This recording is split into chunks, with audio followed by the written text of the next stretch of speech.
Today we are starting with sexual reproduction. Sexual reproduction in angiosperms means flowering plants. They involve the fusion of male and female gamete. These gametes are formed in a specialized organ known as flower.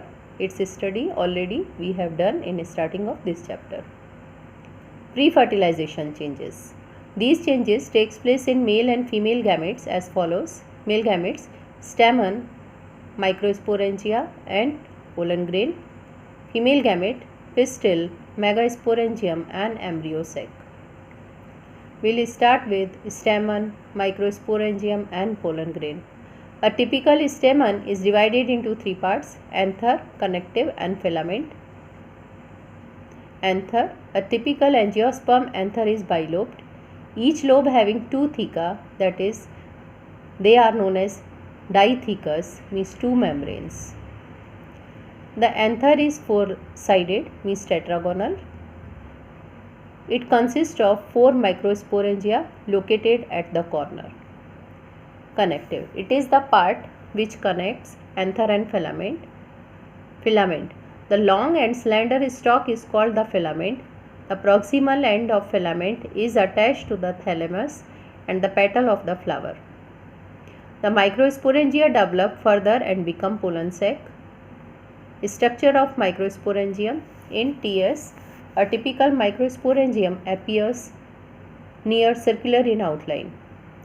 It is surrounded by four wall layers: epidermis, endothecium, middle layer and tapetum. The outer three wall layers perform the function of protection and help in dehiscence of anther to release the pollens. The innermost wall layer is the tapetum, which nourishes the developing pollen grain, and cells of tapetum possesses dense cytoplasm. When the anther is young, a group of compactly arranged homogeneous cells called sporogenous tissue, which occupies the center of each microsporangium. As you can see on the screen, first diagram, structure of complete microsporangium.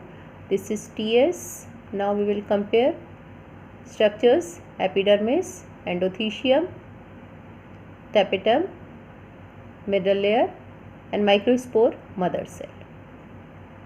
This is the structure of complete dehisced anther, means when pollen grains are becoming mature, they come outside of the anther lobe like this. Pollen grains are generally spherical, measure about 25 to 30 micrometer in dia. It has a prominent two-layered wall. They are exine and entine. Exine. The outer hard layer known as exine, which is made up of sporopollenin and which is one of the most resistant organic material. It can withstand high temperature and strong acids and even alkali also. Pollen grain, exine has prominent apertures called germ pores where sporopollenin is absent. Pollen grains are well preserved as fossils because of the presence of sporopollenin. Entine. The inner wall of the pollen grain is called the entine, and it is a thin and continuous layer made up of cellulose and pectin. The cytoplasm of pollen grain is surrounded by plasma membrane. When the pollen grain is mature, it contains two cells, the vegetative cell and generative cell. The vegetative cell is bigger and generative cell is smaller. Generative cell floats in the cytoplasm of the vegetative cell. It is spindle shaped with dense cytoplasm and a nucleus. Around 60% of angiosperm pollen grains are shaded at two-celled stage. In other species, the generative cell divides mitotically to give rise to two male gametes before pollen grains are shaded. Pollen grains of many species cause severe allergy and bronchial afflictions in some people, often leading to chronic respiratory disorder like asthma and bronchitis. It may be mentioned that Parthenium or carrot grass that came into India as a contaminant with imported wheat causes pollen allergy.